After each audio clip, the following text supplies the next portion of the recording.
Hey guys, so I always check out other players to see if there's some interesting strategies, happening or something we can make a video about or talk about.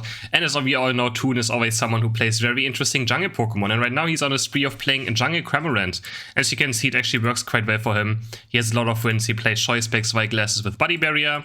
And he even had a game where he did 130,000 damage. So let's just jump into a game and just see how he performs. So right here we have Gaimin Gladiators against 2 of IX. And we have OGwastaken on the enemy team, who's currently the rank 1 ladder player, has the most points on the leaderboard. So it should be an interesting match. And yeah, we have Toon on Cramorant with his entire team.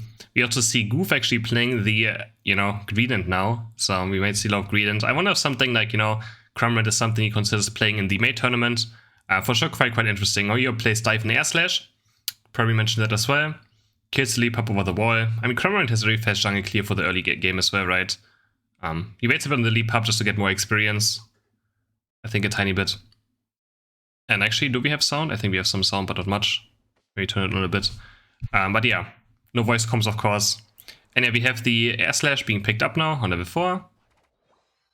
Gonna maybe look for an early gank on top already. Since he already has his level 4 ability, doesn't need to necessarily go for the bottom Corpfish. And yeah, we already see him ganking.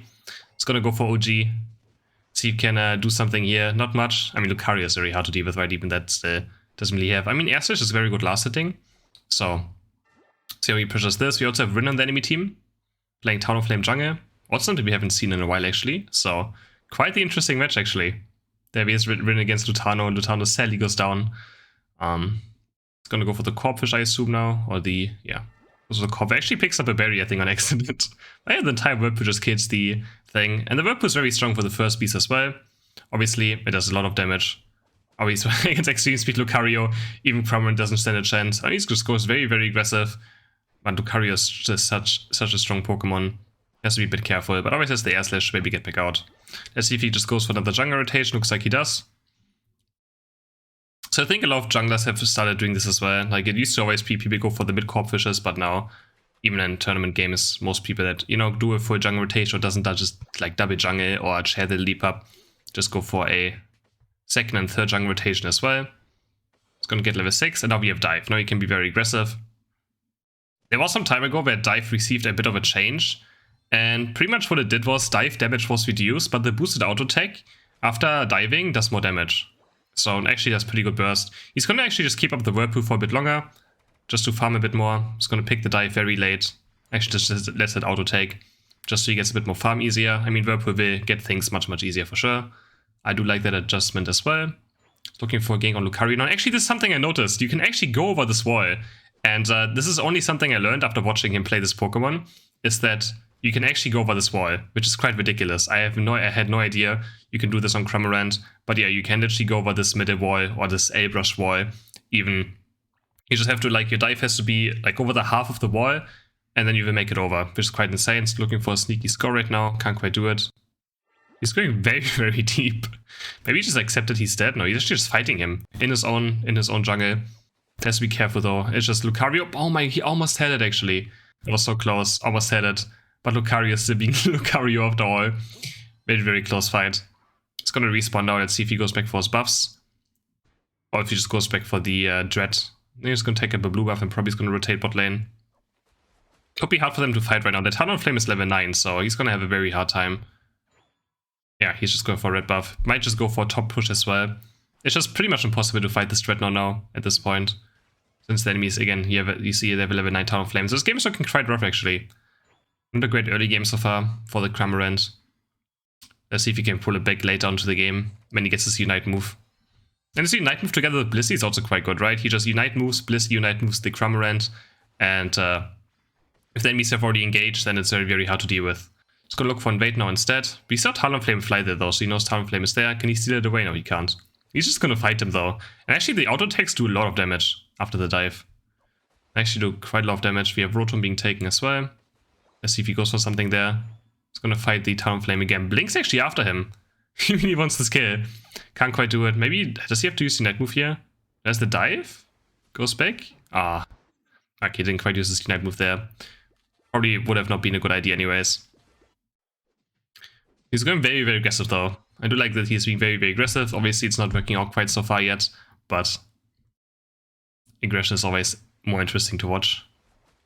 picks up his next blue of rotation. Let's see when we see maybe the first team fight. And where it starts shining. And honestly, like I checked through his entire match history, he always has insane damage numbers every single game he plays his Pokemon. And I just couldn't honestly sometimes believe it, how much damage he was. Like the 130,000 damage game in a 5 against 5 stack game is for sure something very impressive. It's much easier for sure, I think, in doing solo queue to do more damage than in these games, so yeah. Ports towards bottom with the hyperspace, can look for push now. This maybe he uses his first Unite move. Yeah, there's the first Unite move. And the hoop actually just almost disappears. Pikachu walks in now. And probably gonna get dived on. There we go, there's boost auto attack air slash, but oh, the Pikachu barely lives. Beamer there, barely living. Another dive, another air slash. The full tackle actually, knocking him a bit up. And they actually can't get kills. No, they do got 2 kills. They got Hooper slow, bro. It's gonna maybe go defend top now. See if they can fight this Lucario Talonflame. Doesn't have Unite move now, but yeah, maybe it does need it. Air slash comes through, the dive, another dive, another dive. So many dives, and they actually get a kill. There we go, finally. Another kill for the Cramorant.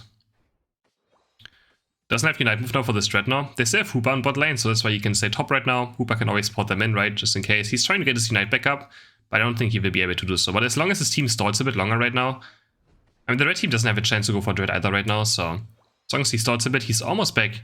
They buffed actually, Cramorant's Unite has low cooldown, no more damage, so yeah, a bit easier to get back. Almost there. He's really looking for it right now. Like, he's gonna go for these Corpfishes. One more Corpfish.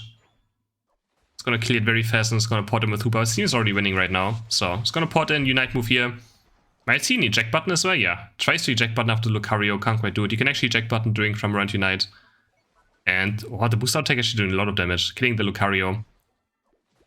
Going for this now, so nicely farmed as well, but his team played also well. They stalled long enough for Cramorant to get Unite back up. And it worked wonders. Putting that down on bot lane. 130 until Zapdos spawns. We have our dive plus as well now. So I think it's just extra damage. The air slash plus is the air slash plus on level 11 is what you really need on this Pokemon, I feel like. Is when you get the cooldown reduction for hitting. He's gonna chase on this Talonflame. He's gonna dive away from the Unite, but he's actually just kiting it super well. Another boosted auto attack from the dive. Very low cooldown build. Can you outplay the Talonflame? Oh, Ren actually outplaying them. He's barely getting away. Air slash, he just goes melee there to just get a big heal. Another big air slash. And he's actually killing him. He's in a 1v2 now. He outplays the fly. Another air slash, healing. More cooldown reduction. There's no way he wins this, right? He actually wins this. And Goof just driving by with the Greedent. Actually wins that with the air slash sustain. It heals per hit. Is able to outplay it. Cooldown dives as well. Nicely played by him. I think he's going to try maybe farm 15 now. I don't know if he can farm 15, but I think that's his goal right now. Just killing the bees. He's getting quite close to it. The only problem is that if he greets too hard, that the enemies might just go to Zapdos instantly, but yeah, he's looking for that 15.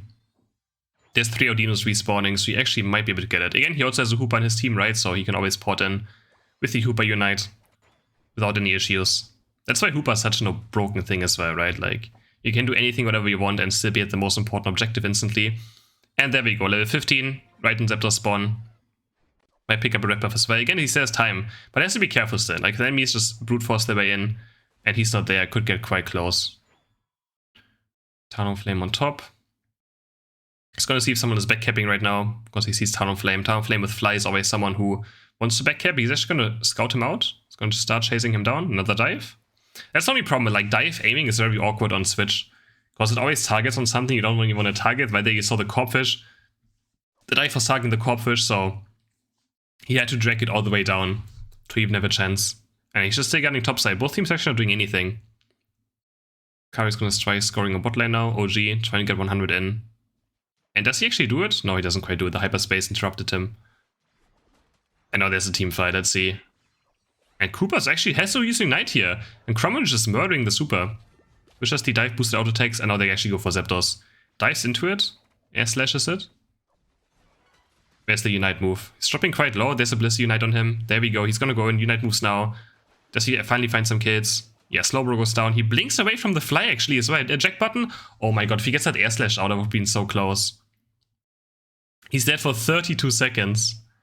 But then we got 2 kills. Again, if the air slash hits there, just 1 second longer, he would have actually killed all 2 or both of them. He would have gotten healing, another dive.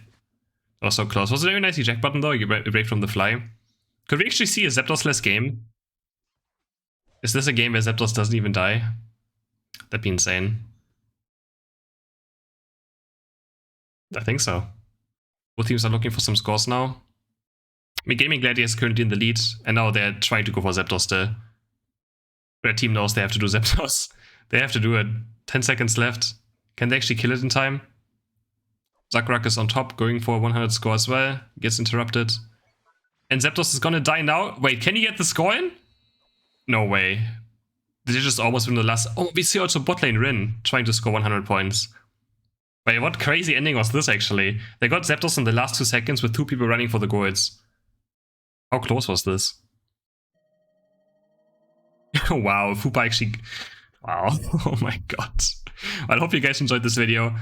He again did 89,000 damage as well here. I'm gonna link his stream in the description. He doesn't have a YouTube channel, but you can watch out his stream. He does stream his 5 stacking as well from time to time, solo queue as well. Hope you guys enjoyed this video, and don't forget to like and subscribe.